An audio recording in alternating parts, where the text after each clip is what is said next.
GiveSendGo founder and CFO, Jacob Wells, joins us now. Jacob, welcome to the show. Quick question for you. Your site has raised over $8 million for the truckers. Have they received any of that money?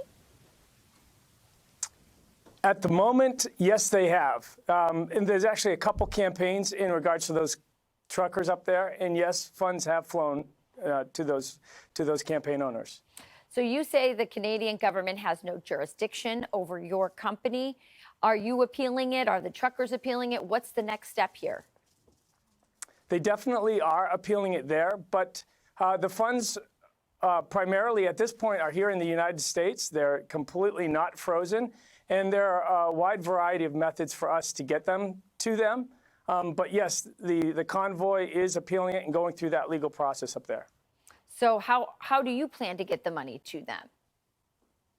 We are looking at a wide variety of options. Okay. All legal options are on the table, and we're coming up with some creative things. So it's going to be an interesting couple of weeks. Now, your competitor, GoFundMe, a lot of Americans didn't realize that they were so ideological. So apart from the money that your company has raised, the $8 million for the truckers, have you seen, consumers of this kind of philanthropy moving over to your site? Are you seeing a huge increase in traffic apart from the trucker stuff? Oh, absolutely incredible. I mean, I think that this was a huge PR mistake by GoFundMe. Our platform is booming. We haven't seen this much business. I mean, last year we grew incredibly. This year, the same pace is on 100% month over month. It's absolutely astounding. People are vowing to never use GoFundMe again because of the ideological stances that they're taking. We take a neutral position. We allow people to fundraise, period.